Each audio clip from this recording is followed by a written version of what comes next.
Salut tout le monde, bienvenue sur ma chaîne. Aujourd'hui on se retrouve pour une review Ever After High avec la poupée Madeline Hatter de la collection Epic Winter. Donc la dernière fois j'avais fait Applewhite à gauche, donc vous pouvez aller sur ma chaîne pour voir la review. Et aujourd'hui ça va être la review de la fille du chapelier fou, Madeline Hatter. Alors on a du texte en haut à droite, Daughter of the Mad Hatter, Madeline Hatter. Ensuite on a ici une petite promo du dessin animé sur Netflix.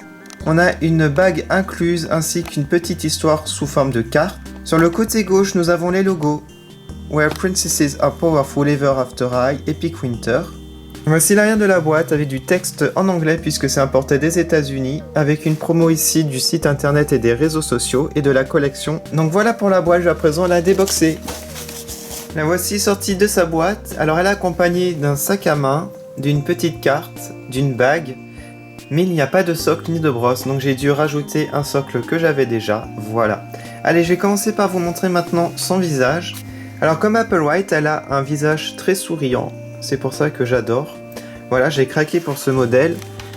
Son maquillage est assez discret au niveau des yeux, voilà, on n'a pas beaucoup de mascara hein, comme les anciennes. Donc j'aime beaucoup le sourire, hein, comme je vous ai dit. Ses cheveux sont sympas. Après, de la qualité est vraiment moyenne, hein, ça se voit ici qu'elle est pas top top.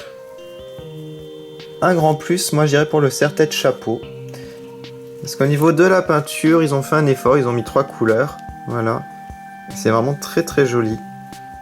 J'aime beaucoup, ça lui va super bien en fait. Elle n'a pas de boucle d'oreille, comme Blondie et comme Applewhite. Donc une robe avec des manches longues. Elle a toujours ses petits gants bleus. Voilà.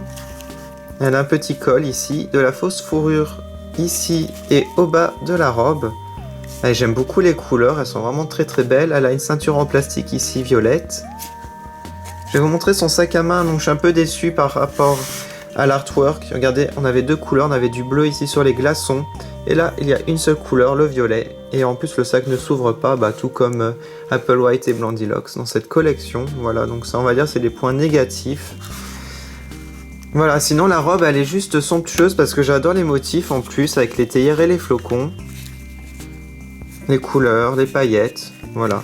Alors on a des collants, mais en fait ils sont peints directement, les motifs, voilà, sont en relief, comme vous pouvez le voir.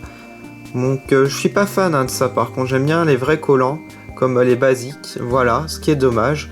Alors au niveau des bottes, franchement ça va, mais sans plus. Je suis pas super fan. On a le talon quand même de couleur bleue pour différencier. Et c'est fondu à l'arrière pour pouvoir les retirer facilement. Donc voilà, je vais vous montrer maintenant la petite carte. Alors le artwork est juste magnifique. On a une petite histoire en anglais, donc si vous comprenez l'anglais, n'hésitez pas à mettre pause. Voilà. Et on a une bague donc pour les filles. Voilà, donc là c'est bleu.